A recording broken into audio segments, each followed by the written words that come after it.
Assalamualaikum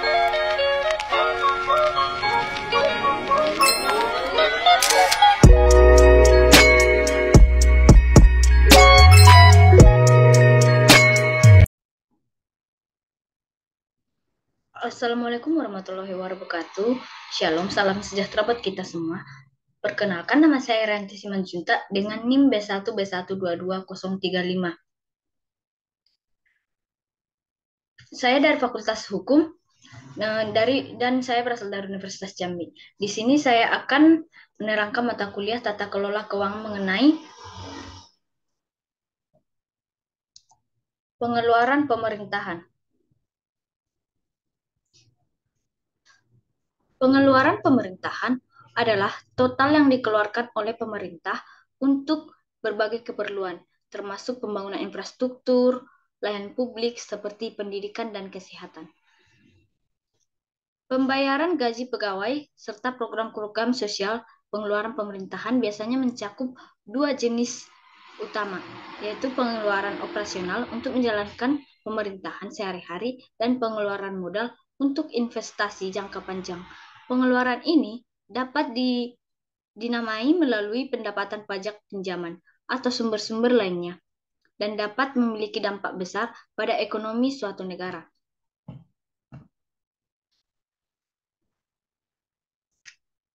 Kegiatan dan pengeluaran pemerintah selalu meningkat. Pengeluaran pemerintah dalam arti real dapat dipakai sebagai indikator besarnya kegiatan pemerintah, karena kegiatan pemerintah dibiayai dengan pengeluaran pemerintahan. Pengeluaran pemerintahan dapat bersifat eksekutif, yaitu merupakan pembelian barang-barang dan jasa-jasa perekonomian yang dapat langsung dikonsumsi maupun dapat pula untuk menghasilkan barang lain lagi.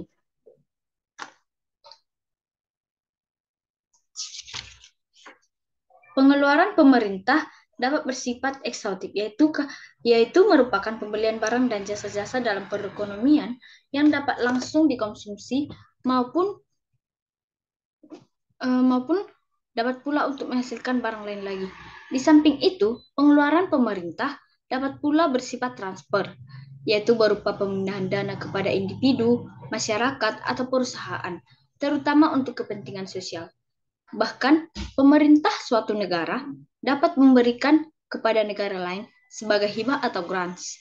Jadi, executive expenditure mengalihkan faktor-faktor produksi dari sektor swasta ke sektor pemerintah. Sedangkan transfer payment hanya menggeser tenaga beli dari unit-unit ekonomi yang satu kepada unit-unit ekonomi yang lain dan memberikan yang terakhir ini menentukan penggunaan dari dana tersebut. Executive expenditures dapat merupakan pembelian barang-barang yang dihasilkan oleh swasta, misalnya bahan makanan, bangunan, mesin, dan sebagainya. Dan dapat pula pembelian itu dilakukan terhadap barang-barang yang dihasilkan oleh pemerintah sendiri seperti jasa guru, militer, pegawai negeri, dan sebagainya. Sebab-sebab meningkatnya pengeluaran dan pemerintahan, yaitu yang pertama, adanya perang dan pergolakan dalam masyarakat. Sekali pengeluaran-pengeluaran untuk keperluan perang itu diadakan, akan sulit sekali untuk dikurangi meskipun perang tersebut sudah selesai. Yang kedua, kenaikan tingkat penghasilan dalam masyarakat. Dengan meningkatnya tingkat penghasilan, maka jelas kebutuhan akan konsumsi barang maupun jasa akan meningkat. Ketiga, adanya urbanisasi yang membarengi perkembangan ekonomi. Urbanisasi atau perpindahan penduduk dari desa ke kota perlu dilayani oleh pemerintah dalam hal penyediaan lapangan kerja, kebutuhan listrik, minum, perumahan, keamanan, dan kesehatan. Yang keempat, perkembangan demokrasi. Perkembangan demokrasi memerlukan biaya yang sangat besar, terutama untuk mengadakan musyawarah, pemungutan suara, rapat-rapat, dan sebagainya. Yang kelima, pemborosan dan korupsi. Seringkali, semakin berkembangnya peranan pemerintah itu justru mengakibatkan adanya ketidakefisienan, pemborosan, dan birokrasi sehingga pengeluaran pemerintah menjadi semakin besar. Dan keenam, pembangunan ekonomi.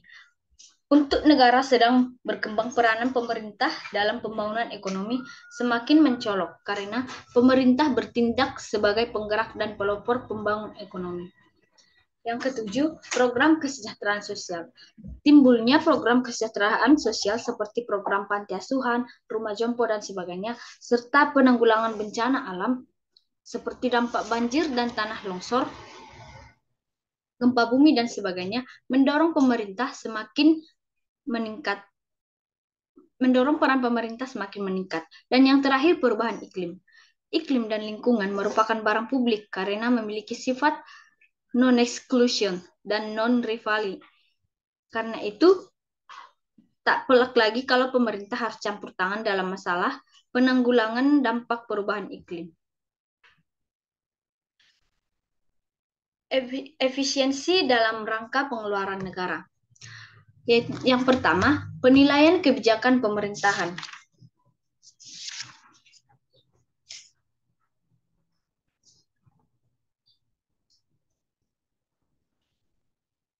Untuk menilai kebijakan pemerintahan, haruslah didasarkan pada dampak dan kebijakan tersebut.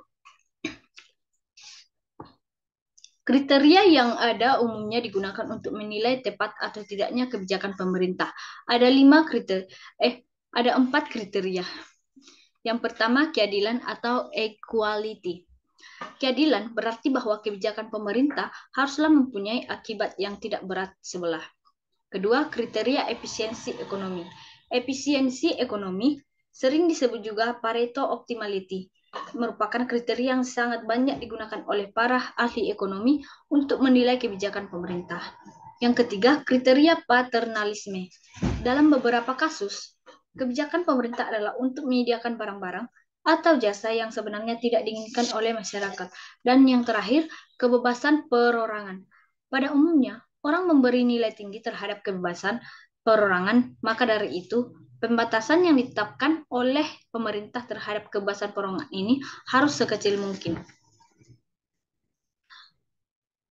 Pedoman bagi kebijakan pemerintah.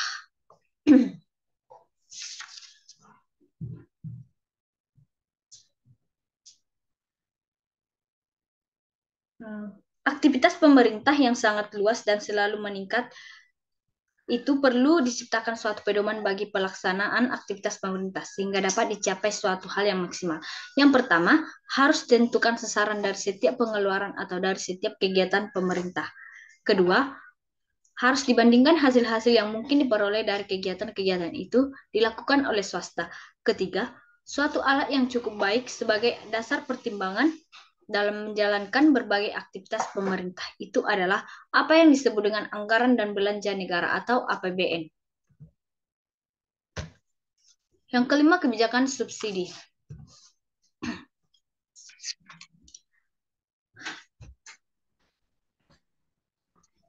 Pembicaraan dampak pengeluaran pemerintah yang ekshaustif dan yang transfer atau subsidi terhadap penghasilan nasional akan dibicarakan terkait dengan masalah anggaran. Yang pertama, subsidi penurunan harga dan subsidi pemberian dana. Yang pertama itu pendekatan Hikes.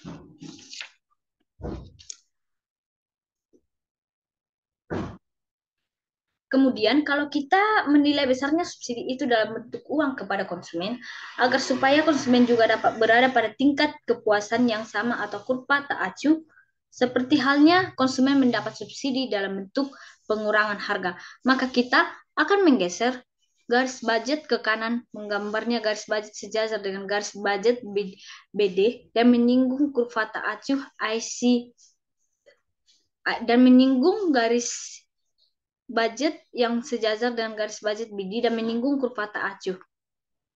Dan yang kedua, pendekatan Slutsky. Kalau kita ikuti anggapan Slutsky bahwa konsumen harus diberi subsidi sedemikian rupa sehingga ia akan dapat membeli sejumlah barang yang sama banyaknya, seperti kalau ada penurunan harga maka garis BD harus digeser ke kanan sampai ke titik F. Yang kedua, dampak subsidi barang dengan jumlah tertentu.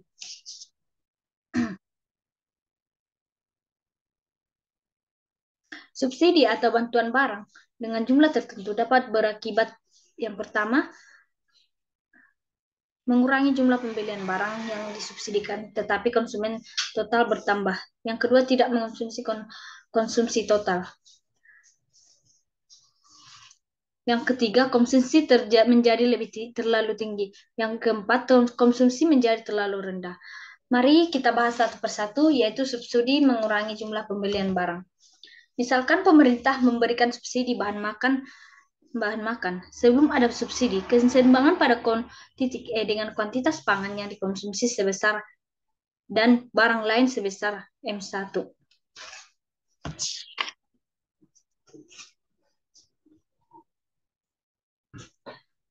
Contoh subsidi. Yang pertama, subsidi beras atau pangan kepada para pegawai negeri dengan tujuan untuk membantu para pegawai. Yang kedua, subsidi pupuk kepada para petani dengan tujuan untuk mendorong petani lebih banyak menghasilkan beras dengan menggunakan pupuk lebih banyak. Sehingga produksi beras tetap rendah karena biaya produksi rendah. Klasifikasi pengeluaran pemerintah.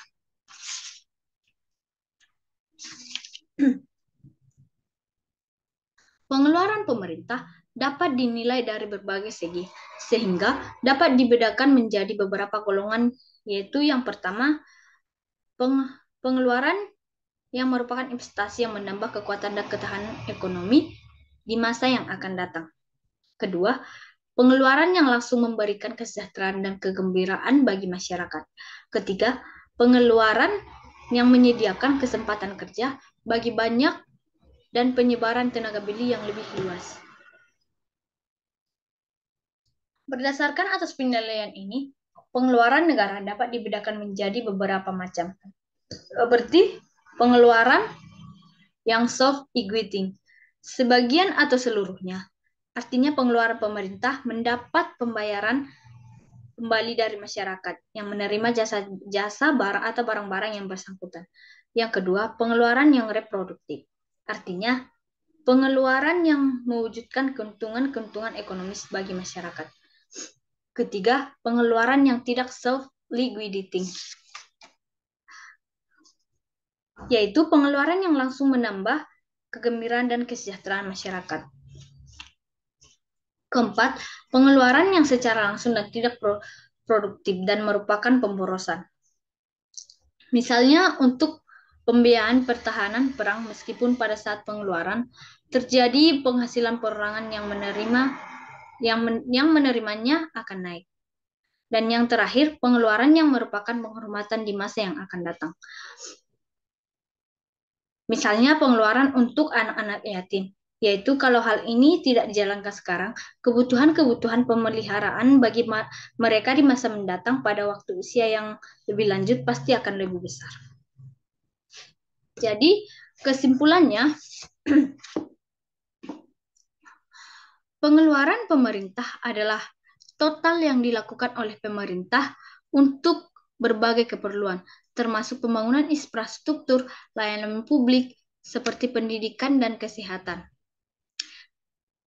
Jadi sekian hasil dari presentasi saya. Jika ada kekurangan, mohon maaf. Saya ucapkan terima kasih karena telah menonton video saya. Saya pamit undur diri. Terima kasih.